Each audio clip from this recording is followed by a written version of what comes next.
I'm recording. I'm recording. Oh, you record. You're recording. Yeah. Okay, okay. Thank you. Mhm. Right. Let's go back. Mhm.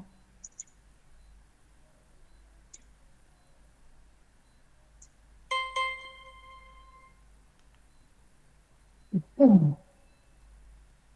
Yeah, so um, this is my before on the left, and this is my after on the right.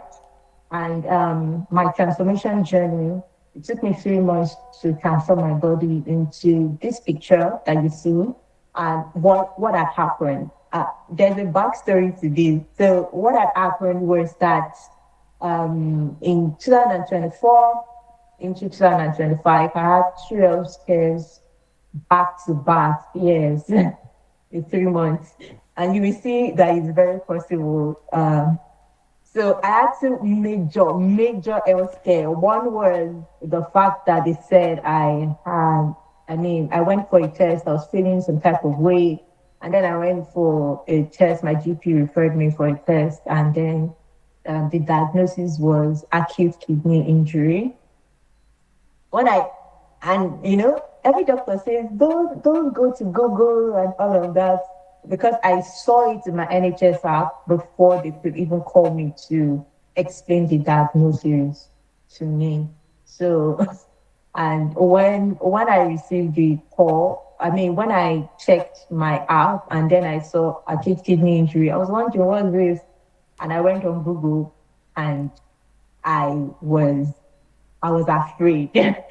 I was really, really scared because I had a really tiny baby. I was still breastfeeding and I was doing exclusive breastfeeding.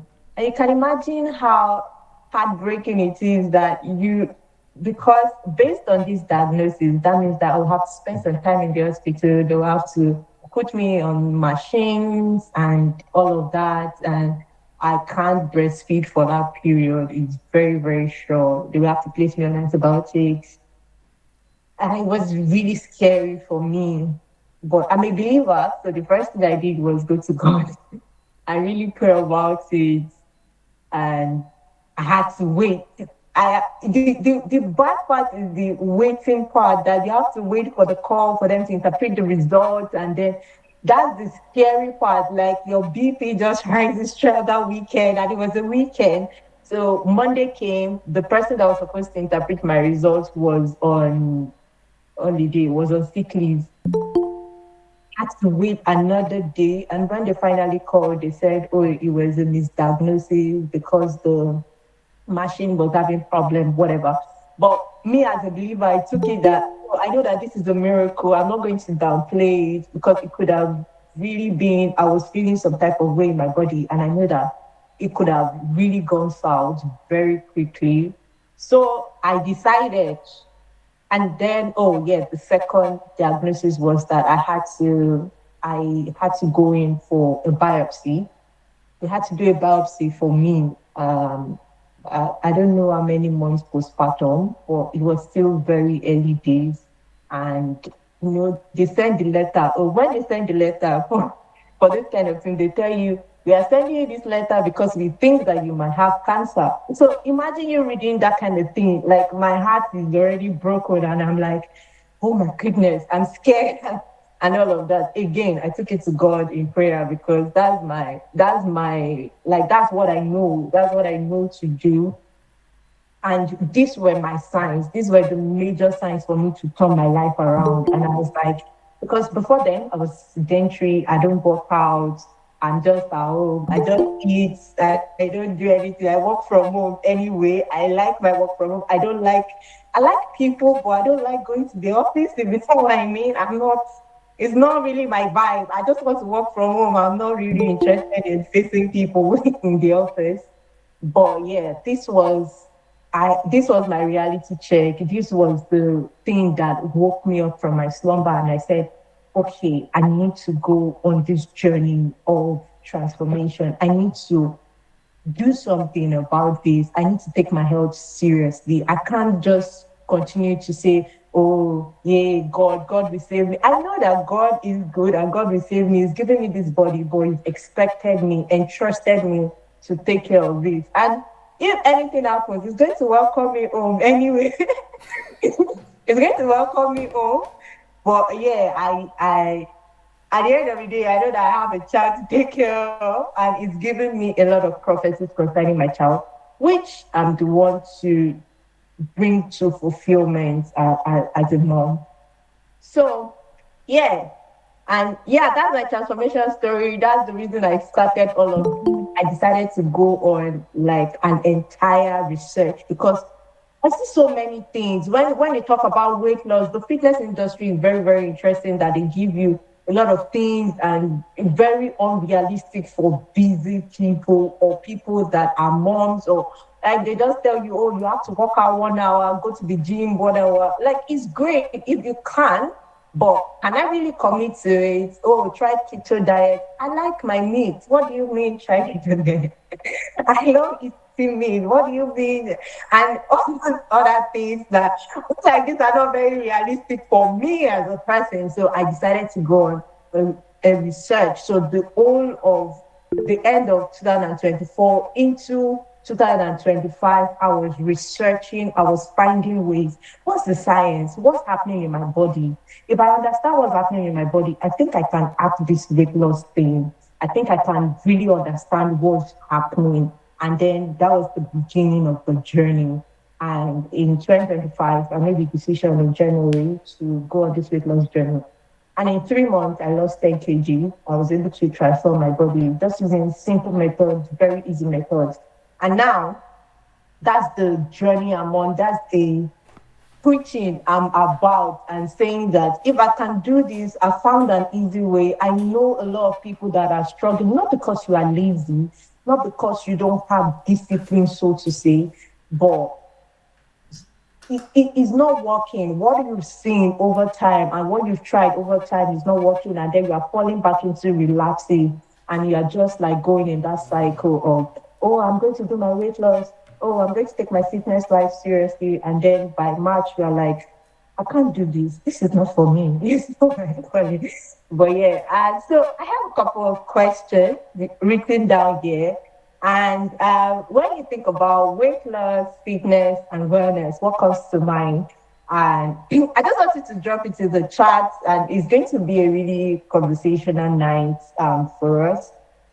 So what comes to mind for some of us is I can't be bothered, and I'm not. It's not for me. It's not for me. I can't really be bothered about all of this. For some people, it's stressful. Oh, this weight loss fitness thing or wellness or whatever that they are talking about is really, really stressful. I can't do it. For some, it's like I've tried everything, but nothing has worked. So drop the category that you are in the chat. Let's have that conversation. Like, tell me which category do you fall in? I feel too lazy to try. For some, is I've been going back and forth with my weight. I don't know what's up. So let me know in the chat which one is it for you? For some reason I can't see the chat anymore. Ooh, yeah. Okay. Okay. Yeah. So let me know which one is your own. Oh, okay. You are first. You are trying to add weight, but it's not adding. Okay, interesting. Coupled with too lazy to try. Okay. This is I made this for you. Like I love it. I love keep the rest, but I can't be bothered. I love it.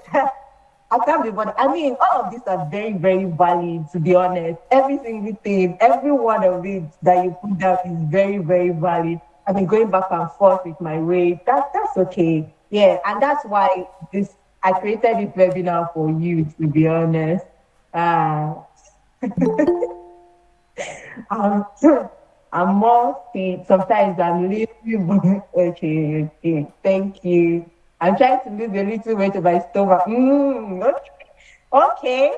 Okay. My weight is constantly fluctuating. Yeah, that's good. I mean, thank you all so much. You guys are such a very engaging audience. I love it. Thank you so much. Yeah. So if if any of the answer is yes, which is a lot for a lot of people, like many of us, that's what's happening. This webinar was created for you. I decided to create this webinar for your sake. Now, let's explore what I call your why.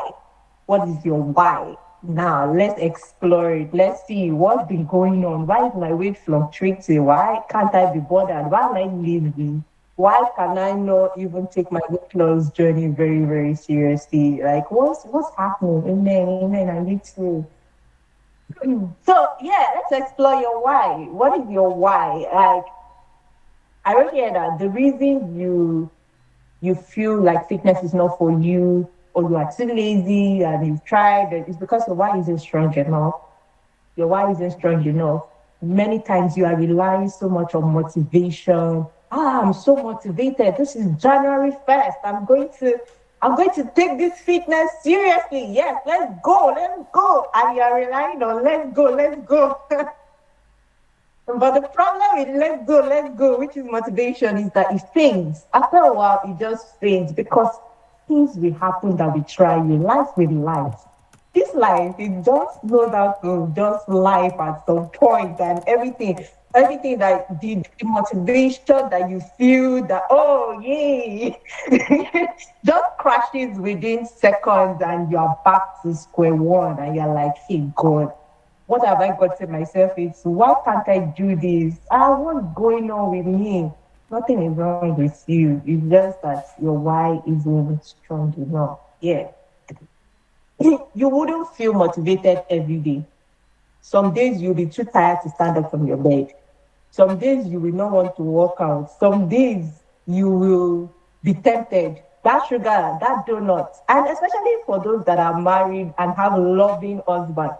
Sometimes you say, oh, babe, I'm starting this fitness journey. Or I'm starting my fitness journey. Please, I'm on a 30 days no sugar. And the next thing you see is the man is bringing pizza.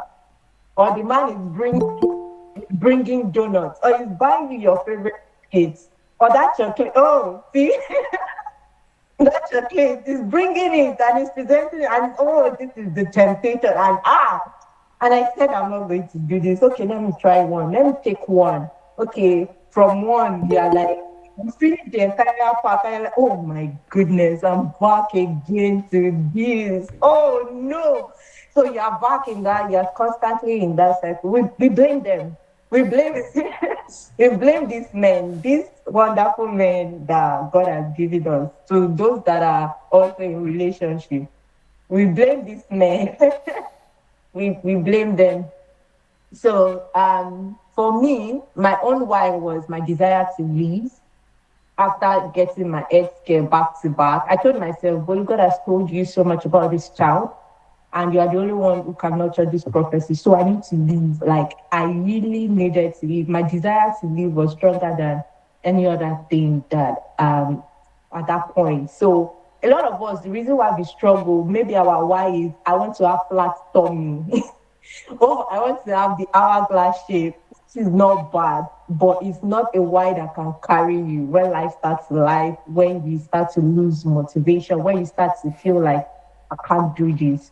Because those aesthetics they will fly away. So yeah, your why should be stronger than the aesthetics, your why should be stronger than, oh, I want this.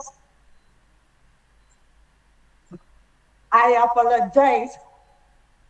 But yeah, because the truth is that motivation grows wings from time to time and it just flies, just like this ego that is flying away. Yeah, like it flies away. Before you know it, is gone. It's here today and it's gone tomorrow. So your why has to be stronger than I want the hourglass shape. I want the flat tummy. I want the, oh yeah, I want to wear crop top. Oh, those are not bad anyway. It's not a bad thing, but it's not the first thing. It's not the first thing that will happen when you decide to go on a weight loss journey, or when you decide to embark on a fitness journey. Because I don't like to categorize it as weight loss. I try to I want to put it as fitness because fitness is a lifelong thing, like till we leave this world, actually. And that's why it's important for us to enjoy it. And this is some of the things that I'll be sharing as we go along. We need to really, really enjoy our fitness journey. So now let's get into it. The real reason you're struggling to lose weight and keep it off, what's the real reason? It's called metabolism. Our metabolism plays a huge role in our weight loss, in our weight gain, if we lose weight or if this weight will never come off. And as we get older, our metabolism begins to slow down. It doesn't burn fat as fast as before. Remember, before you entered your mid 20s. If you eat anything, can eat anything. Nothing will happen to my body. When you start having kids, it's different. Like even before you start having kids, once you turn 25, it starts to decline drastically. Your metabolism isn't the same as before. So all of those things that you did before you turn 25 and you could go away with it and just eat anyhow and nothing will happen. You just realize that I'm eating, and what's going on? This stomach is beginning to protrude. What's happening? What's happening to my belly? Before I could eat anything, I could take ice cream, whatever. I could eat any junk and I'll be fine. But look at me now. Look at me now. Something is going on. Show me right. Yeah. When you get as we age, our metabolism also ages with us. So you will see why it feels like when you breathe air, it looks like you are gaining weight. So our metabolism is largely influenced by our calorie intake. So to lose weight, you have to be on the calorie deficit. To gain weight, you have to be on the calorie surplus. So calorie deficit is eating fewer calories than our metabolism burns, which forces our body to now tap into stored fats for energy. And when your body is tapping into stored fat for energy, you begin to lose body fat because now it then converts your fat to muscles for you. So you now start having that physique that you desire. And when you are gaining weight, you are consuming more than your calories, your metabolism can burn, and then it stores the excess fat. And guess where it stores the excess fat? I don't know if you can guess. Just type it in the chat. Like, where do you think our metabolism stores the excess fat? That because when we eat, it just it takes what it does. Exactly. Now, so that's why you see that your belly is so very beautifully shaped. Your belly is really, really beautifully.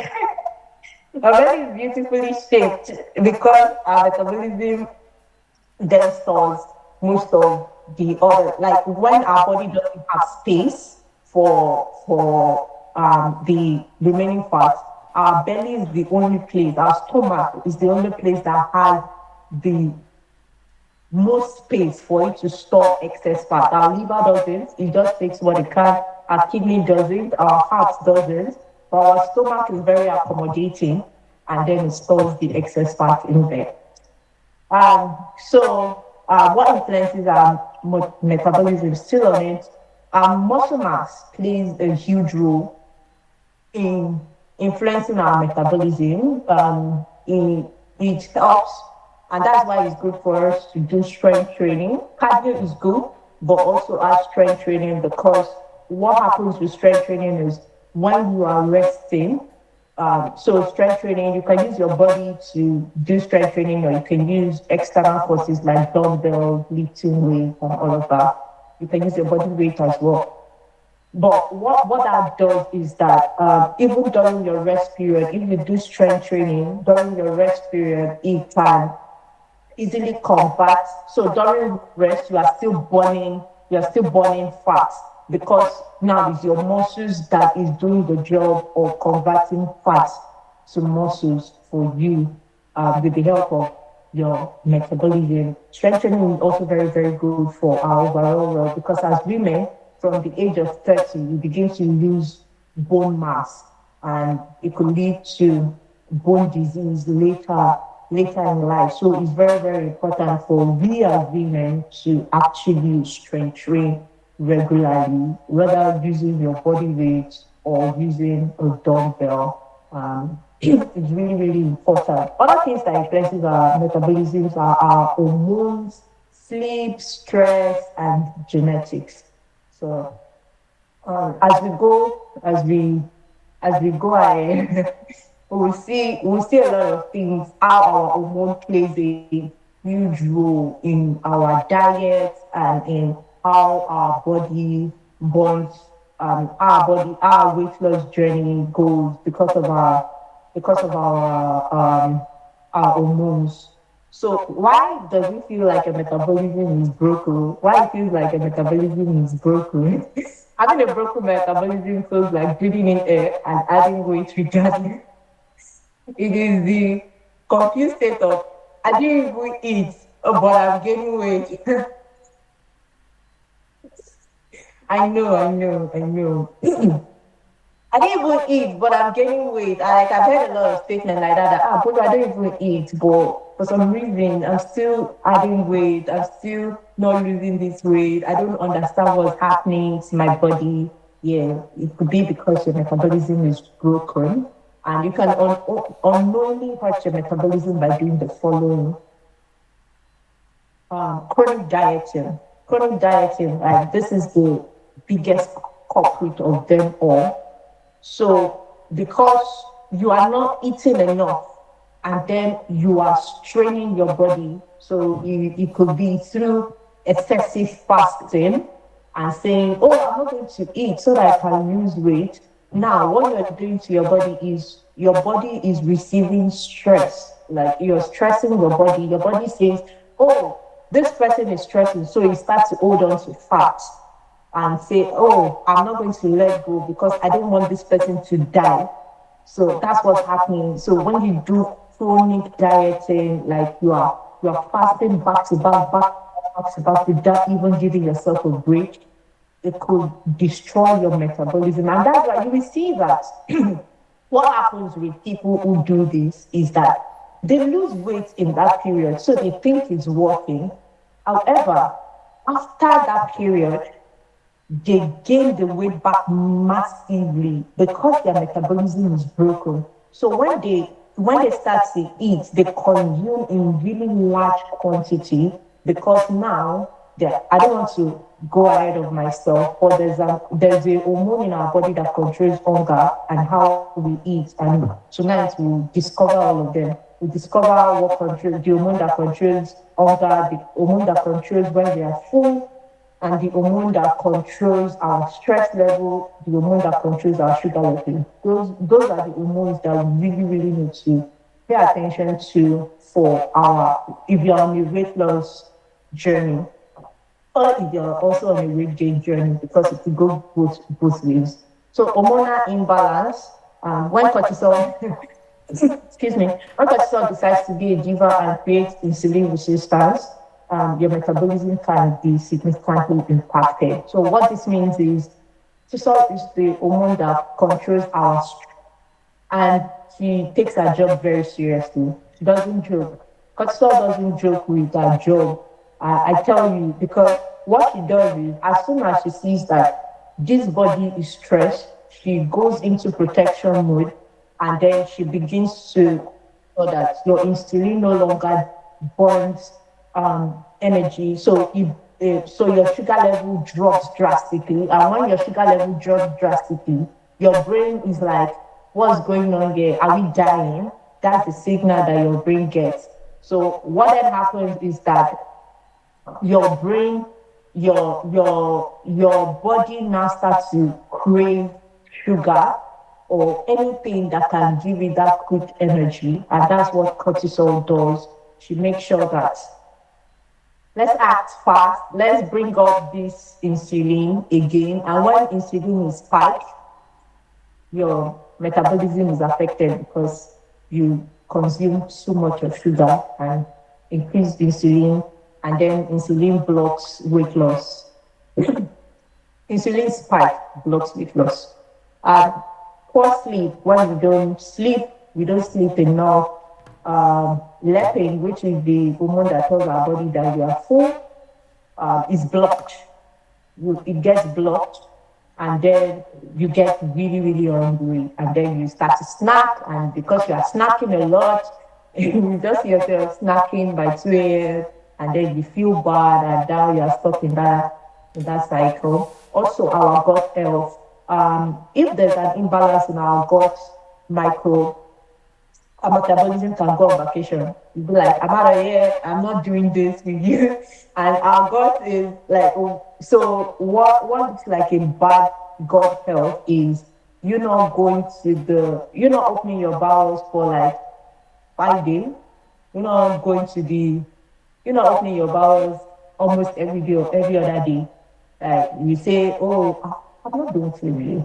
I've not been to the toilet for like 5 days. It's not normal. Something is wrong.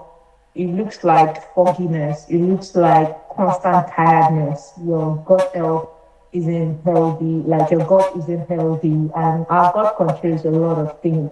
Um, in relation to our health, our thinking, um, how we approach tasks. It's a lot. Like there's so much that is going on in our body, and that's why it's important for us to first understand what goes on in the back end before we start to address weight loss, weight gain.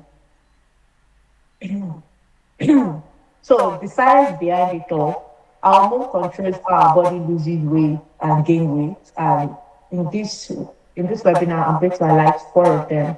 So leptin is the hormone that controls, that tells our brain that, oh, we are full, let's stop, we are no longer eating, this body is full. We like her so much because she's really good with helping us. Like she's the good guy. Now we have ghrelin, which is our hunger hormone that signals our brain to say, we are hungry, we need food, right now. We are dying. If we don't get this food, we're going to die. So yeah, ghrelin signals our brain that food is needed. Yeah, so that's when you realize that your stomach starts rumbling. There is you feel really, really tired, you want to eat, your stomach is rumbling, your stomach is not giving you a break. With our insulin is the hormone that controls our blood sugar, the rise, the fall of our blood sugar. You have heard that some people take insulin shot because they are diabetic or something. Like diabetes causes insulin irregularities. Some people have to take it. Some people have to take insulin blockers because it's too high and all of that. And then cortisol, which is the diva of them all.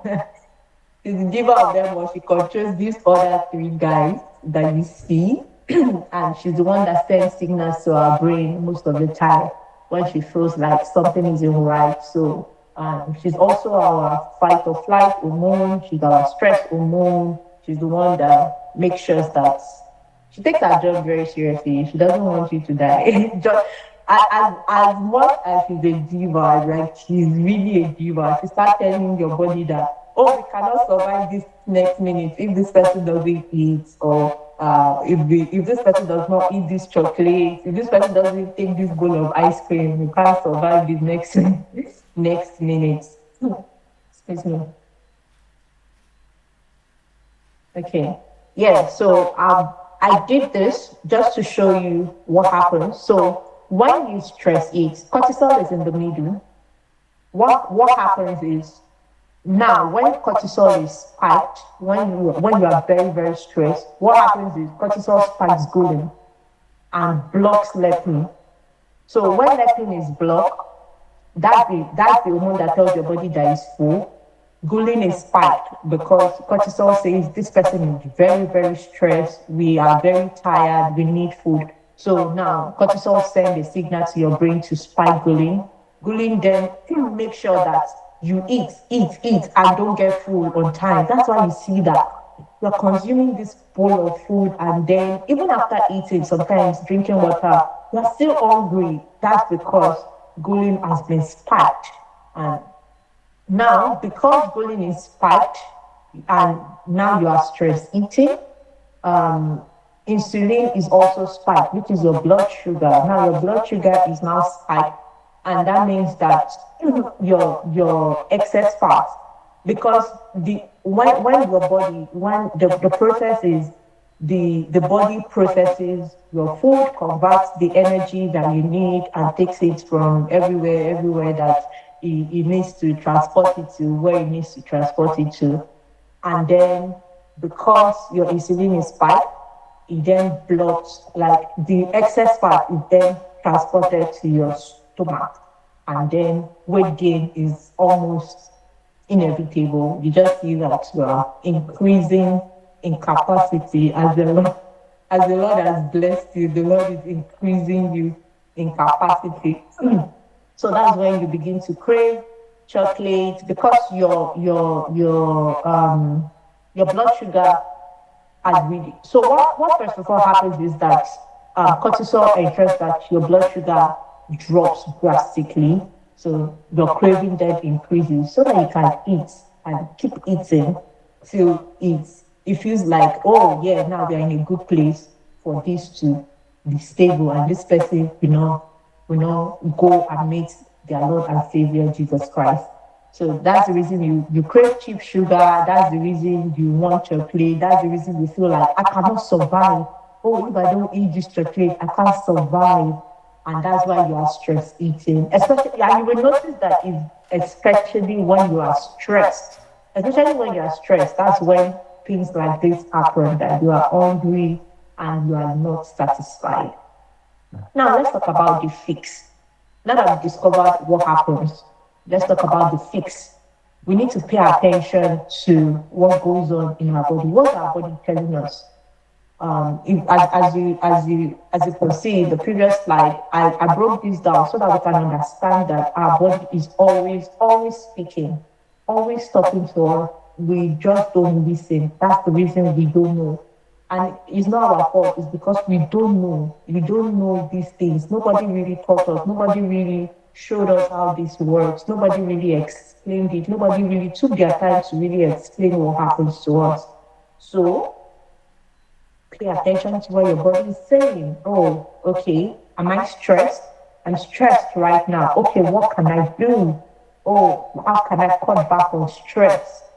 Or you can say, okay, yeah, I'm stressed and I want to indulge, but at least you know you are making that decision, not that your body is making the decision for you. You can say, okay, I'm stressed, I'm going to indulge in one chocolate. You can control. So pause before stress eating. Pause and say, I understand that cortisol, you are going gaga. You are like, oh, but I want to tell you that nothing is wrong with me. I'm not going to die. You get, you can talk to your body. You can talk your body out of it. What for when cortisol rises? Like, why am I stressed? What can I do?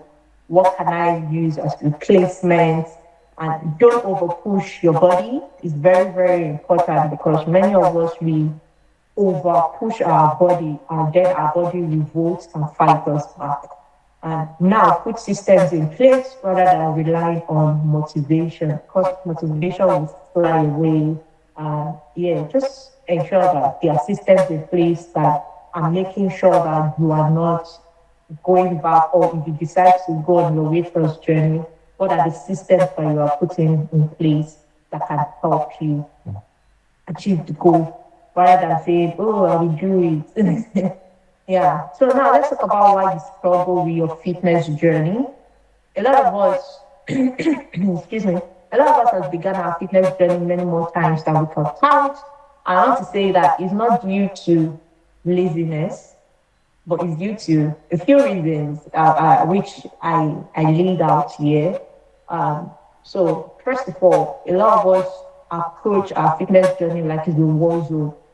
You think you want to fight weight loss, you want to fight your body against to lose weight. it will fight you back. It will turn and fight you back. And because we are approaching it like it's a military zone, it's a war zone, we are going to war, we need to win this battle without understanding it, um, leads to fatigue in your brain. You're tired, your brain hates it. Your brain hates when you partake in a very warlike way. He doesn't like it. Another thing is you eliminated carbs completely out of your diet. How do you want to get your energy? Because carb isn't bad. The portion of your carbs is what is bad. What is on your plate? How enormous is the carbs that you are consuming? How much are you consuming? Fat isn't bad. We need it. We need it for our energy. We need it for our brain. We need it. Is the glucose that is the only food that gives us the glucose that we need, that supplies everyday energy to our brains. So if you eliminate carb, is you are looking for trouble. So you feel tired, you feel weak, you cannot do a lot of things. So carb is not the enemy, the portion is. You start out with unrealistic plans like a gym subscription without thinking about your schedule. Gym in itself isn't bad. Going to the gym in itself isn't bad. But what is your schedule like? For example, let me paint a picture. You go to work every day, and you have a child. You have to wake up at certain times to prepare for work, going to work every single day, and then you decide that you are also going to spend 1 hour at the gym. How realistic is that? Will it work in the long run if you think about it? Can you accommodate that right now, like as you speak, with everything that is going on in your life? Okay, you don't have a child, but you are a woman that has to sit in traffic for a long period of time, almost every day. You leave the house by 4 a.m. and then you are back by 9 or 10. Or like you have 9 to 5, you're a content creator. With many things are just going on in your life at the same time. You're doing a lot of things at the same time, and you think that you can accommodate the gym. You go for maybe a month if you try to push yourself for a really long time, and then you abandon it, and then you are there. You have to cancel the subscription. So it's not realistic. So you start out with you are not thinking about your schedule first before deciding to go to the gym. Oh, I think that I'm doing wonders to some people's table this night. I'm breaking your table. I apologize, but yeah, unfortunately, it might not work for you. You don't listen to your body to understand what it's saying. You don't really. Yes, it is. It's recorded. It's recorded. Yeah, you don't listen to your body to understand what it is saying. Also, you suffer from decision fatigue. Decision fatigue looks like, what am I going to eat tonight? Oh, you've gone to work, you are tired. Maybe you work in London, and London is a very busy city. And then you're coming back, you're like, I don't know what I'm going to eat tonight. And then you grab a snack. Decision fatigue. Every time you're thinking, I don't know what to eat. I don't know what to eat. Every single time, these are decision fatigues, and it's going to cause you to stumble on your weight loss journey because it's not necessarily because you don't want to, but you don't have a plan in place to mitigate that.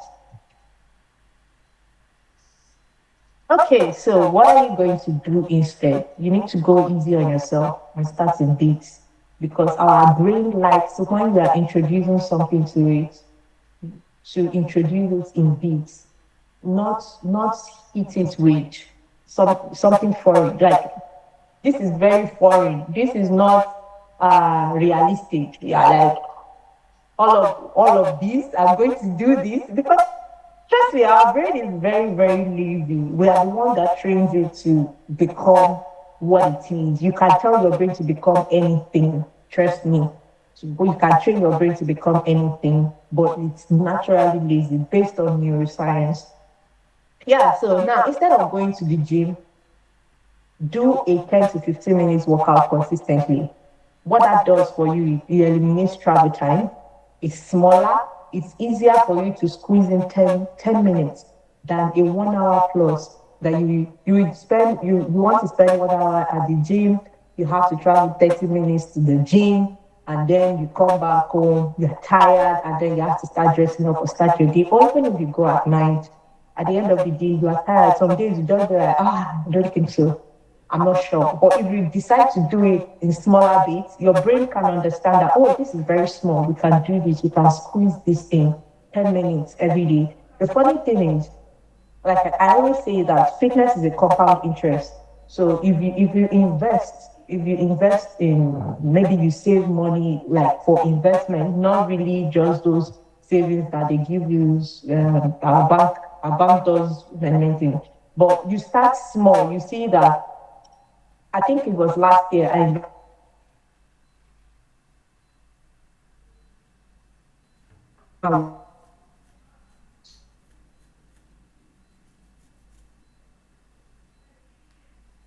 so very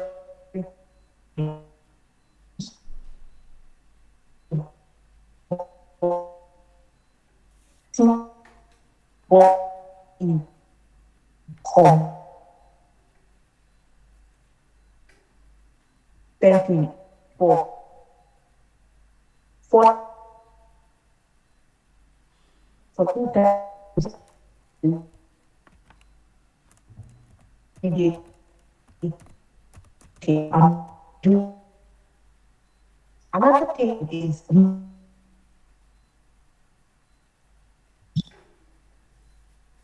in free job with those roots food, boil your rice, put your veggies, pack it for 1 week and put it in your fridge.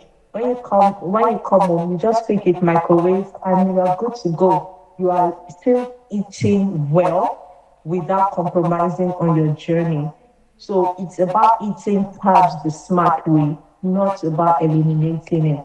So rather than completely stop sugar and say, oh, I'm going to go on a 30 days journey, I'm going to stop sugar, something that you've been used to, you've been eating it for several years, you just want to stop all of a sudden. Why don't you stop gradually? Okay, I'm going to do 10 days. Okay, I'm not going to, okay, I take Coke 5 times. I'm going to reduce it to one. Okay, I'm going to try to do drinking no soda for 5 days. Let me see how my body feels. Your body will fight you by day because it's not used to it. This is new. Your body eats new things. It doesn't like change.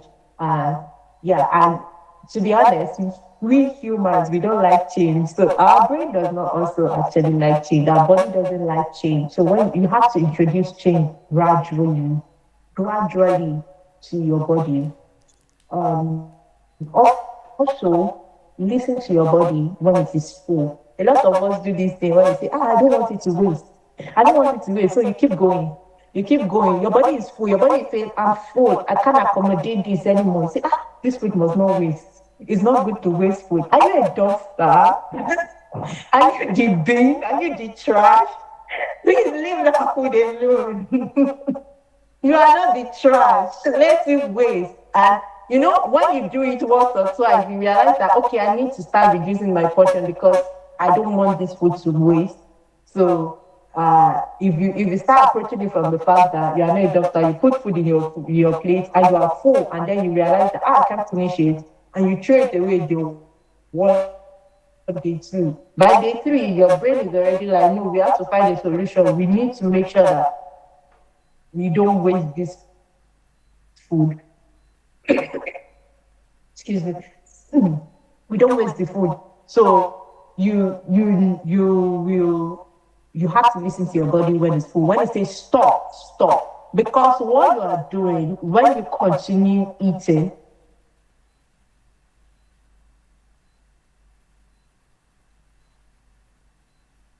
you expand your stomach to accommodate more. and your metabolism, your body says, I am full. What you're doing is you're telling your metabolism that we can accommodate more and your stomach to expand. That's what you do.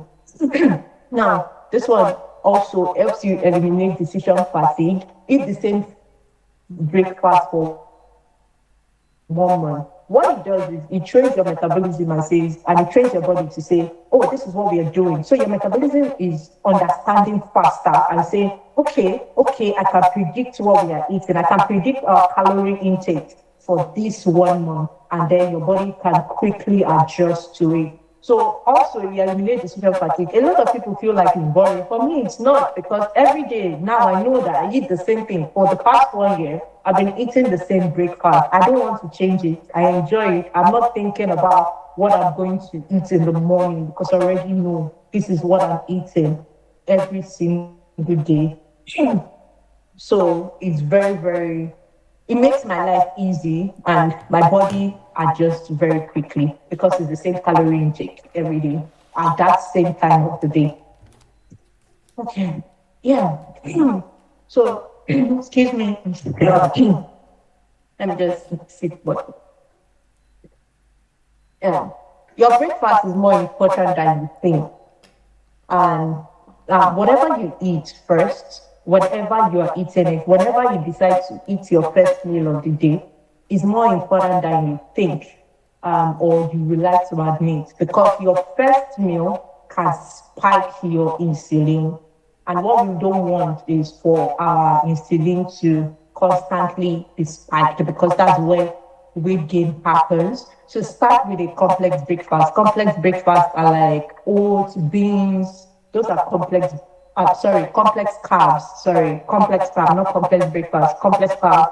So oats. Start with oats. Oats are flaxseed. Start with that's what I take almost every day. Start with egg. Eat your protein. Very, very, very important. Boiled egg, like not too boiled eggs, like four and above. That's yeah, because our body needs a lot of protein. So start with the complex carbs for your breakfast. Ensure your first meal of the day isn't an insulin spiking one. So that's why I will not advise that you start with rice, or you start with something sweet like cereal that contains a lot of sugar. All of these can really spike your insulin in the morning.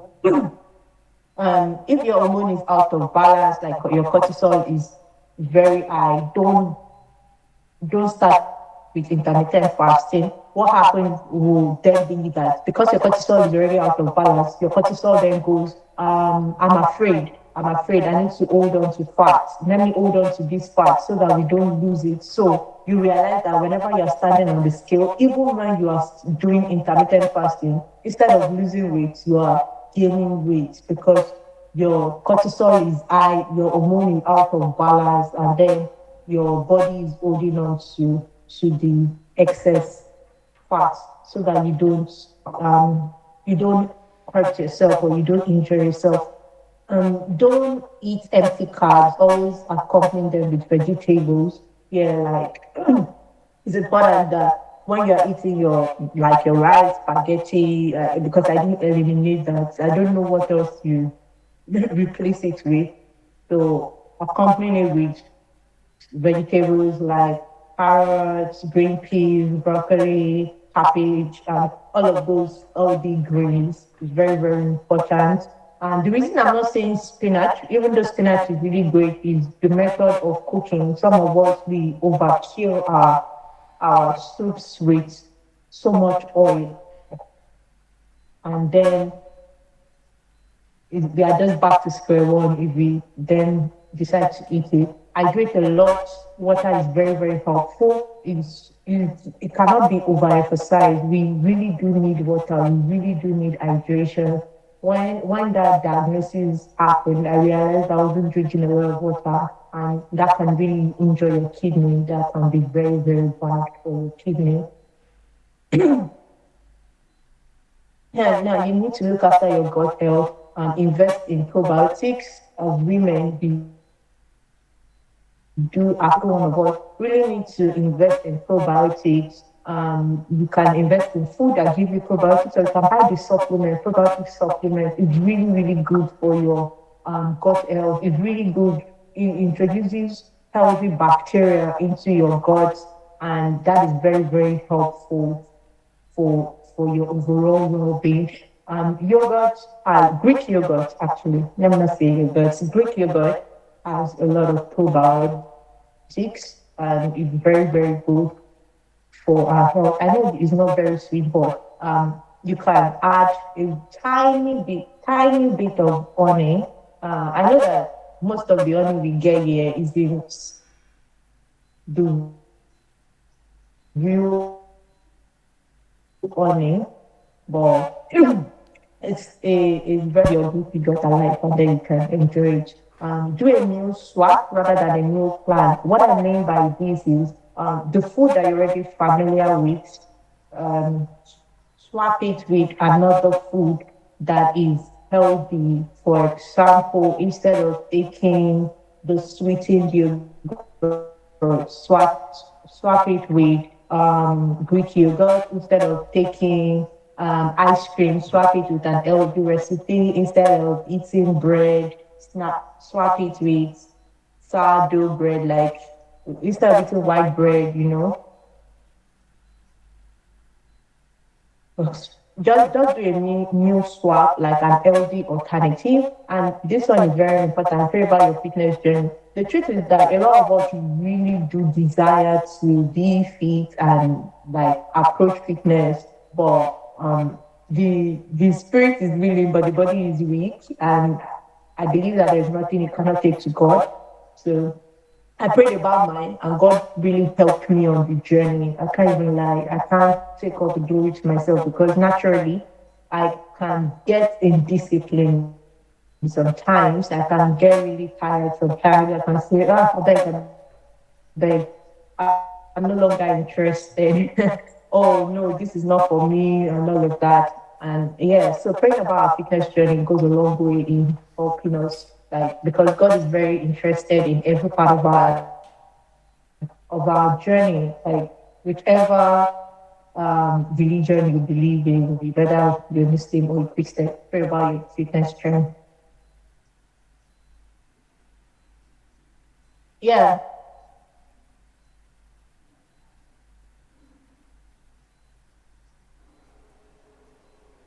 So if they got on non-scale victories instead of focusing on the number. Oh, it's 89. Oh, this number is not shifting. The issue is with that is that sometimes the scale cannot make. Sometimes the scale is always the last to get the memo. It's always the last to reflect what has happened. I remember when I started, like I was doing everything right, and I was stuck on a particular number for me before I then saw the biggest change of the I got my weight loss goal, which is 70 kg, which means I lost 10 kg in between. So, but what I was doing that period, I was also using tape measurement and all of that. But what I realized was that my energy had changed. I could climb the stairs, I could go up and down the stairs without breathing too hard, and I could focus better. I had less brain fog and all of that. So these are non-scale victories. How am I feeling? My clothes, are they easier to wear when I want to put them on? Wow, I can button this clothes now. Wow, that was impossible before. This is interesting. So those are the kind of things to focus on because sometimes the skill can be very very, very discouraging. Very, very. I tell you, you will see that the number isn't shifting. It looks like what's going on here? Like nothing is moving. It just stays static. Be flexible. Be flexible with your journey. Allow yourself and accommodate yourself. It doesn't give you the room to be lazy. No, but be flexible. If you cannot do, you cannot work out today. You feel extremely, extremely tired. Pick up another day. Be because things happen, or maybe don't say I've done it again. Oh no, this is the end. No, that's not the end. When you fall, you get back up. You are not starting again. I think what happens to a lot of us is we feel that feeling of starting again. No, you have to approach it as if I fall off, I'm not starting again. I'm just continuing from when I stopped. Okay, I stopped last week. Now let's go back. Let's continue from last week. That's the most important thing that you need to do for yourself. Take progress picture. That's your biggest encouragement. I didn't take enough. I did not take enough. Please do take progress pictures. Like allow yourself, you're putting in the hard work, and you will be surprised. By the time you take progress pictures and then from your starting weight and you where you are currently, you just be like, oh wow, I did that.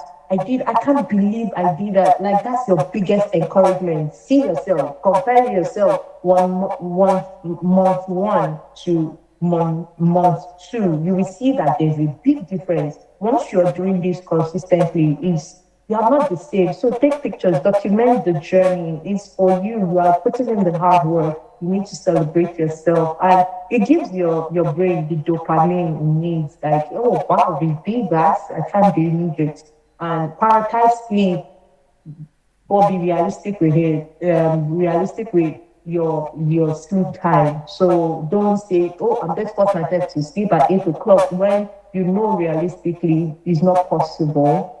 So be realistic with it. Like try to go to bed at the same time every day. Try as much as you can. Try to go to bed at the same time every day. And if you can't wake up at the same time every day, it's also good.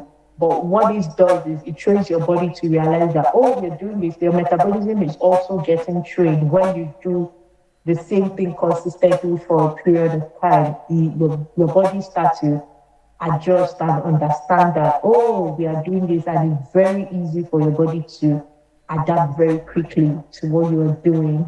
Habit stack. So, for example, what habit stacking is, oh, I will do 5 days of no sugar diet, and then you realize that you're able to do 5 days, and then you go again and do another 5 days. Oh, I'm going to I'm going to this is going well. I'm going to add strength training to it. That's what habit stacking is called. That's what it means, sir. That's what habit stacking means. Eat in smaller portions rather than large one at eight time. So one of the apps that I give for food is when you half, then divide it again, divide the half into another half, and add your veggies, protein, and all of that. Eat first, drink water. If you are not full, add another half. That way, it helps you. You are not eating large portions at once, and because you are not eating large portions at once, your stomach gradually starts to get the memo and start to strain. And before you know it, your body will understand that we are not eating in smaller quantities, and then it can survive on that small quantity. And you just realize that, oh, I just ate a very tiny food and I'm full, I'm really full. And it's not the full of, oh, I'm forcing myself to be full, but being really full, your stomach feels stuffed because it's got smaller. And that's why people that do like a suction, they have to train themselves to eat smaller portions, really, really, really small portions. So, or tummy talk, as the case may be. Um, yeah. So eating in smaller portions really help us shrink our belly naturally. So I said weight loss is psychological before physical. Yeah, it's very important that our brain believes everything. According to neuroscience, our brain believes every single thing we tell it. So if you tell your body that, oh, look at you, very like speak kindly to your body. For example, you're a mom, you've given birth, and then you are looking at your stretch mark and you're like, look at your body, see the stretch mark. That stretch mark is your victory scar. I just want to tell you that's your victory scar. Like it's the scar that tells you that I stretched this body to bring life. That is your victory scar. So you have to take it as an emblem and say, I fought, I won, I came back, I'm victorious. So if you start to say, oh, you are not yet a mom, and then you look at your stomach, you see this stomach, very, very, why does my body look like, oh, this Christian mother arm? Why do I have a mother arm? Oh, this body is ugly, thank you. This body is ugly. What do you mean? That body carries you through everyday struggle, every single day. This body is waking up with you, taking you out, carrying you. So you are hustling with this body. You need to start speaking kindly to your body, because the more you speak of kindly to your body, it cannot. I repeat that it cannot. It will not honor whatever it is that you are doing to it. It will accept it because you are not seeing your body as something that is worthy of love, and it will not receive the love that you are putting into it. It's just going to be bouncing like a wall into the wall. So you really need to start speaking kindly to your body. You need to affirm your body. Affirm your body. Speak love to it. Oh, you this beautiful body. I know that we are not here where we are going, right? We are not here where we are going, but we will get there. I love you regardless. You carry me through everyday struggle. You are so beautiful. Look at you. Such an image, like something that is created in the image of God. So beautiful. Speak passionately. Talk to this body, like, and mean it. Like speak positively to it. It begins to reflect. Like the more you say, whatever you say to your body, it begins to reflect. You start to reflect in how you are treating it. And also, you need to stop treating your body like a dumping ground. It's not a dumping ground. This one, I'm coming for moms. I'm coming for moms because moms will say, this child, you serve your baby food and then they did not finish the food, and the next thing you are eating, I don't want it to waste. You are not a dumping ground. Your body is holy ground, not a dumping ground, mommies. Please, that food, the remains of the food belongs into the bin. It falls into the bin, not body. Please, I beg you. So your body is holy ground, not a dumping ground. Please and please do ensure that you start to treat your body as such.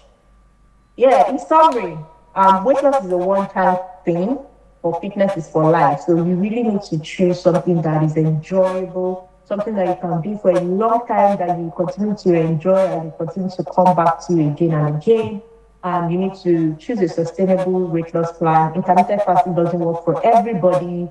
If it works for you, wonderful. It doesn't work for everybody. For some women, it can be very harmful in the long run, because some women have reported problems with reproductive organs and excuse me. So it can really harm some women. So talk to your doctor, speak to your dietitian if it can work for you, if you're unsure. Or yeah, calorie deficit does a great job at ensuring that you lose weight if you do calorie deficit properly. And listen to your body and adjust accordingly. Your fitness journey will evolve over time. Trust me, it's not what you start with now. Thinking about calisthenics, I've been really looking at videos, I've been watching, and I'm now thinking about it that, oh, maybe I will try that. And I started with cardio, and then I moved to strength training, and now I'm already thinking about calisthenics. So I said, seek you first fitness for your health sake, and all the aesthetics will be added onto you. Don't start with aesthetics. Focus on your fitness journey for your health sake, not because of I want fat belly. And by the way, I just want to say that you cannot lose just belly fat. You have to sacrifice fat in every other part of your body. It doesn't work like that. When you call and say, oh, I just want to lose my belly fat, it doesn't work. You have to lose fat in other part of your body. It won't happen. So you have to focus on your fitness journey and kickstart it from for your health for health reasons rather than the figure eight. Yeah, I'm sorry. Unfortunately, it doesn't work like that. You have to sacrifice small fat everywhere else. You won't see it won't happen. If anybody tells you they are lying to you, they just give you a big fat lie. It won't happen. You can't lose fat in just one part of your body. You will lose fat in every single part of your body if you decide to approach fat loss. Yeah, and fitness isn't a one size fits all. Yeah, I mean, there's a way for you to gain fat in your bone. It's just training the muscles there by doing a lot of glutes. Ah, yes. Unfortunately, you have to sacrifice one for one. I'm so sorry. Yeah, yeah. If you decide to do fat loss or if you decide to go on, and that's why it's important that you do strength training because what strength training it can take you like 5 years to get that big bum, oh, but you can get it. I don't know the size of big bum that you want, sha. But yeah, if you decide to do like you need to do strength training if you really want to like do you don't want to lose too much fat. But it's almost impossible to be honest. Almost impossible for you to just lose fat in one part. It doesn't work. Our body is not like that. Our body is not structured that way. We've been lied to again and again. So you will lose fat in every part of your unfortunately, you sacrifice your bum bum. Me too, yeah, you have to. I know this will happen to my big bum bum. But you can train it back. That's just the truth. You can train back your glutes to get to where you want it to. But the first part, that's the most important. Yeah. So, uh, yeah. What's next? What's next? Yeah, I realized that a lot of us, it's not because we have issues. I mean, it's not because we are lazy, but we need community. We need to be in the same space as people of like mind. So I created a community group, which is free. This community group is free, where I'll be dropping tips and what to do, like maybe some workout videos and um, I think Olamide, please, you could just help me put the link for the community group for people to register for the community in the chat. I'll be really grateful. And then I also have the accountability group. This one is a paid group for 3 months where I will personally be holding your hand. What are the benefits of this? You get my book, The Lazy Girl's 90 Days Weight Loss Journey. We will have weekly structured goals. We'll have monthly check-ins. For that, we have monthly check-ins. You will have your questions answered rapidly, and we'll talk about how to so many things that we'll be talking about in our accountability group. I'll teach you how to read labels because sometimes you will think that you are eating a no sugar or the right no sugar, but the label says otherwise. Some of them you say you are taking honey, but the label says otherwise. It's not really honey that you're taking. So I'll teach you how to read the label so that you are able to actually achieve this. And I'm going to be holding your hand. It's going to be like very serious stuff that we'll be talking about. It's just $5 or 5,000 naira if you're in Nigeria. It's going to be for 3 months. It's going to be a 3 month forward, and then we'll achieve a lot together. Yeah. So also you can choose to book a consultation with me or buy my book.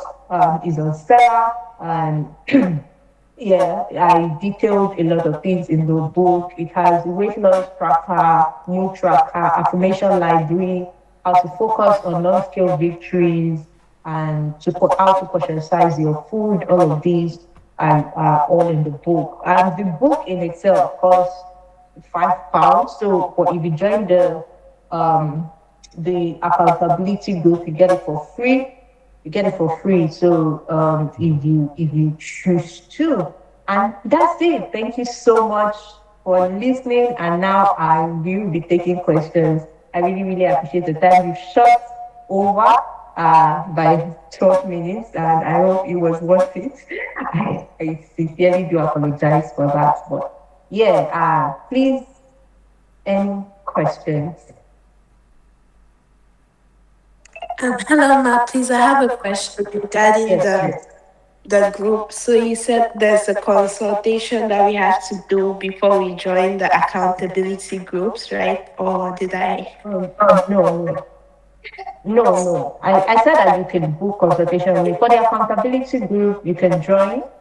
You don't need any consultation. However, when you join the accountability group, we'll have meetings. Like we'll have to set our goals, and we'll Oh, have monthly check-ins. We'll have weekly. We'll be sharing weekly what we've done, what we've been able to achieve, and then we'll see that there'll be a lot of encouragement and many things like, but we'll meet every single month to talk about if we were able to achieve those goals and what happened, why didn't we achieve it, what can we do, and all of that. Yeah. However, I was talking about if you can also I have other services, which is booking consultation with me and all of that. Yeah. it's well noted, Ma. Thank you so much. Thank you. Thank you so much. Yeah, any question? Question, guys? Sorry. 10 minutes over. Any questions? Any feedback?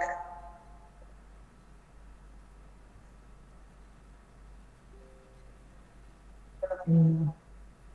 Thank you. Thank you so much for joining. I'm so glad it was worth it. Thank you. Oh, okay. Value your part. Okay. Yeah, thank you all so much. Thank you. I really, really do appreciate. I really appreciate your time. I don't take it for granted. Thank you all so much for being here and believing in the dream. Yeah, I'm glad. That was the whole point. I wanted light bulbs to be going off in your head and be like, oh wow, I didn't know that. Oh wow. I'm just realizing that you all so much for being here. I really appreciate your time and the efforts.